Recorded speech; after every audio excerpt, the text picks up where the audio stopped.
Konnichiwa! Hi guys! Kumusta kayo? Nasa 20 weeks na nga pala tayo ng ating pregnancy, so technically, nasa 5 months na tayo. At today, isi-share namin sa inyo yung gender reveal namin. Bali Sunday nga ngayon at pauwi nga kami ulit kila Papa Roden dahil dun nga namin gaganapin yung aming gender reveal. Pero bago yan, dumaan muna kami dito sa maliit na tindahan ng Korean food dahil nagpabili nga si Ate Jessa ng seaweed dahil baka daw kulangin yung seaweed na binili niya para dun sa baked sushi na ginagawa nila dito. Wala naman talaga sa plano namin na magpa-gender reveal pa, pero dahil mapili talaga sila at sabi nila kanya-kanya nga sila ng toka ng ihahanda. Eto na nga at pagbigyan nyo na kami sa simpleng kasayahan namin ngayong araw. Ito na nga nila nagbabalot ng cordon bleu pero yung cheap version lang itong si Tita Marie para nga marami yung makakain. Pagdating namin, naabutan na rin namin si Kim na nagbobomba na ng mga balloons na ipang didesign nila dito ni My Loves. Habang niyayari nga lang niya itong mga paukay na benta niya. Habang iniintay ko silang mayari, sinilip ko muna si Ate Denise dito sa loob dahil nilalagnat nga. Pabalik-balik nga rin yung lagnat ni Ate Denise kaya nga ito't nag-aalala din ako. Maya-maya naman nakayari na nga sila magligpit dun sa labas at tinatawag na nga nila si Papa Roden tsaka si Sir Jeric para magpatulong nga na ayusin nga yung ikakabit nilang decoration. Kailangan kasi namin takpan yung picture ni Zia dito na Sintra dahil baka akalain niyang birthday nga niya. Wala kaming makuhang thumbtacks kaya nga tinilian na lang nila Sir Jeric ito at gumana naman. Habang nag-aayos nga sila dito, may bumisita din sa ating mini vlogger din kaya shoutout nga kay Arvibes. Sama ko na nga rin daw siya sa ating mini vlog for today. Sa mga punto nga na yan, nainip nga ako dahil hindi pa yari yung ginagawa nila kaya tinignan ko muna dito yung niluluto ni Ninang Jessel. Shanghai cordon bleu at itong ang biryani. Madalas talaga siya nagluluto ng mga merienda namin dito kahit walang okasyon na ganito. At dahil nagugutom na nga itong buntis, eto na nga at makikipapak na nga tayo sa mga ginawa nila. First time ko yata ipakita sa inyo yung baby bump ko at eto na nga at malaki-laki na rin talaga siya. In fairness, masarap din talaga itong cheap version niya ng cordon bleu. At syempre dahil nanay tayo at nasarapan tayo dito, hindi pwedeng hindi natin ipapatikim yan kay Ate talaga Denise. Siguro kapag ka nanay talagang gusto mong ma-experience din ng anak mo yung mga masasarap na na-experience mo. Kaya nakakain mo.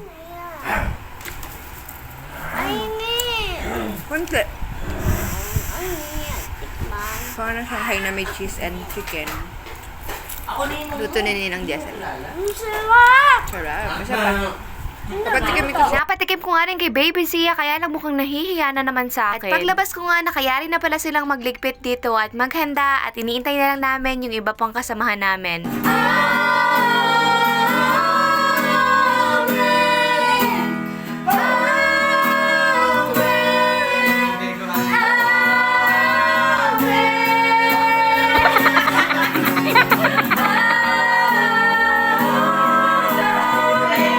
Almost ready na nga lahat, kaya nga etong tag-picture taking muna kami dito bago talaga ang ating gender reveal. Syempre, gusto ko lang din magpasalamat sa lahat ng mga sponsors natin sa pagkain. Thank you sa soft drinks tsaka sa fried chicken ni Mama G, dito sa cake at cupcakes ni Ate Jelly, yung baked sushi ni Ate Jessa, tsaka yung biryani ni Jessel. Tapos syempre, sa lahat ng nag-abala dito sa mga pagkain natin tsaka sa gayak natin, thank you so much. Thank you so much to Danganan family, Marcelo family, DG family, and Domingo family. Secret. Blue. Pink! Ate, team ano ba kayo? Secret. Team Blue! Blue. Ba, grabe naman kayo. Paano kung girls yan? Basta nga, ano siya. Baby, pag-alam namin yan. One.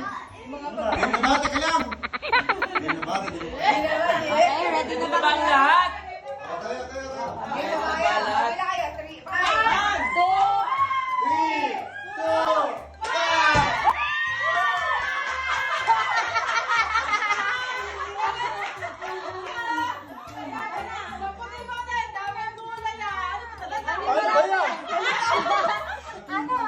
Nalito ako ah!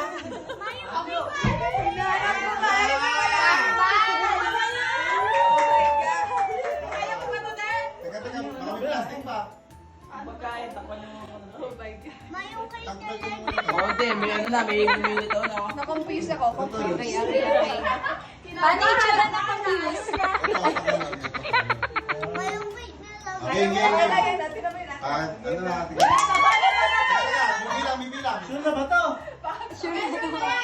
Ano na tatawag? 5, 4, 3, 2, 1.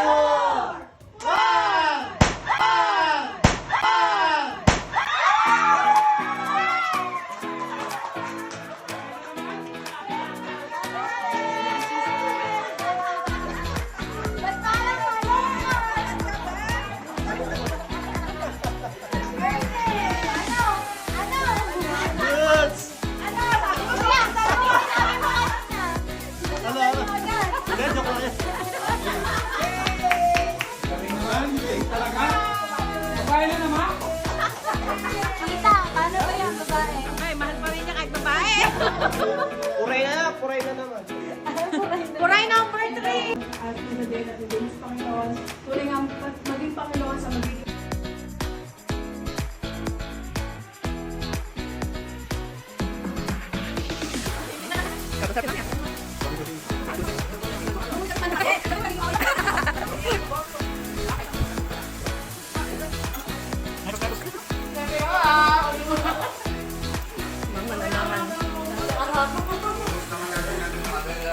Meanwhile. Oo, naman si ate. Malungkot ka ba? Lungkot ka na? Madami ng babae. Marami na naman. Ano yan? Hoping ka ba din? Wawa naman. Boy!